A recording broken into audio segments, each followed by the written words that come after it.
Good morning on this Maundy Thursday, a significant and most holy day in the life of the church.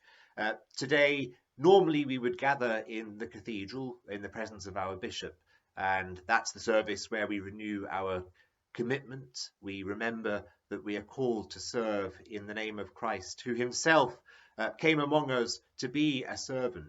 It's also that date when the bishop would bless the holy oils which would be taken back to our parishes, and those oils are the ones that we use throughout the year.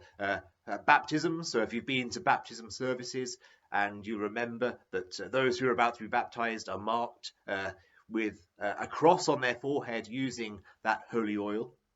Some of the oils are also blessed for those who need anointing at times of sickness. We use them at confirmation services as well, and also at the ordination of priests when we make that commitment to be servants of God and to minister to his gospel and to his sacraments in the church, in his world. Also later on Maundy Thursday, we would usually gather in our parish churches for a liturgy famously known as the washing of the feet. And we do so because we remember that on the night that Christ celebrated his Last Supper and instituted that liturgy of the sacrament of the Eucharist or Holy Communion that we continue to do in the church today when we receive his body and his blood in bread and wine. At that Last Supper, Christ washed the feet of his disciples. So I'm just going to share a few words from an author who I've been following quite a lot over the last year, called Anne Lewin. It's from this book, Seasons of Grace, and she offers us some reflection on Maundy Thursday with particular reference to that very intimate act of the washing of feet. So here's what Anne Lewin has to say. Throughout the Christian world, on this day, people will be having their feet washed, reenacting what Jesus did with his disciples the night before he was crucified. And all of them, I expect, will have washed their feet before they go to the ceremony. They will have done it partly out of concern for the one doing the washing. We all know the jokes about smelly feet. They will have done it to protect themselves too. Feet are such personal things. We don't like people messing about with them. Feet are very vulnerable. They get blistered and calloused. Corns and bunions make them painful, and anyone getting near our feet might tickle them. We'd be helpless at their mercy. We understand all that, and we understand Peter's reluctance to have his feet washed too. Not for any of our reasons. Peter, after all, like his friends, would have been used to having his feet washed. It was part of the normal courtesy of hospitality in a hot, dusty country, where guests were refreshed on arrival at their destination with water for foot washing. But this was different. This was Jesus, their leader, taking on a servant's role, doing a woman's work. And Peter's instinctive reaction was to say, surely it should be the other way around, me kneeling before you. Jesus meets his objection by saying, let me serve you. Let me meet you as you are and minister to you. It's hard to let others minister to us. When Jesus said, it is more blessed to give than to receive, he could have added, and easier too. Most of us are fiercely independent, and we have to learn the willingness to receive graciously.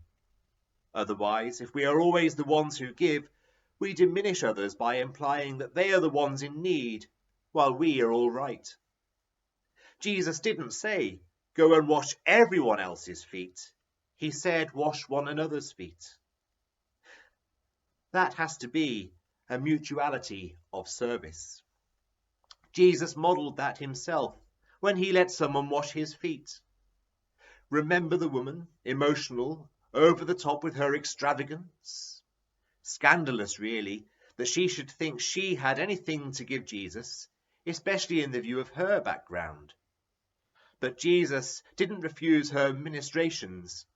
He knew that she needed to express deep gratitude for her acceptance and for the forgiveness that had set her free. And you can read more about that particular story in Luke chapter 7, 37 verses 48. And so, We have to learn to be on the receiving end as well as doing the washing. Washing people's feet has nothing to do with making them pleasanter to be with. It has everything to do with making people feel welcome, loved, and cared for. And it is hard. People don't turn up on our doorstep with ready washed feet. They come with dirty feet.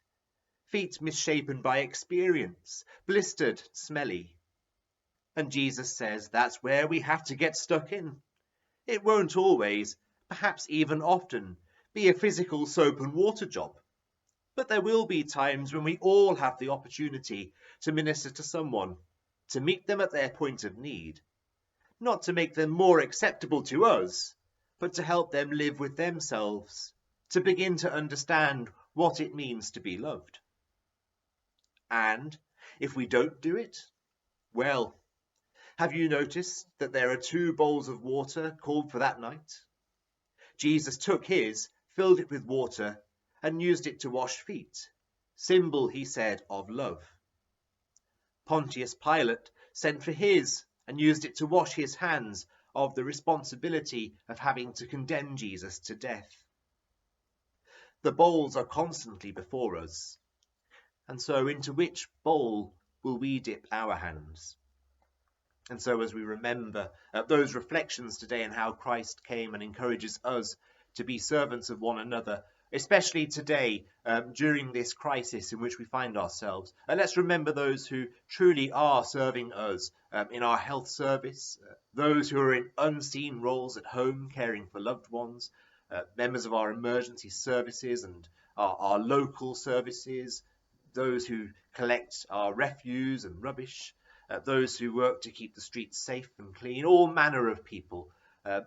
Today, perhaps, we can hold them in our prayers as ones who come to serve us and who do so in the face of such difficult and extreme adversity.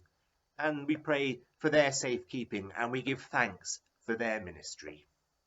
And so this Maundy Thursday, let us all be thankful that we are called by name to be servants of Christ. Amen.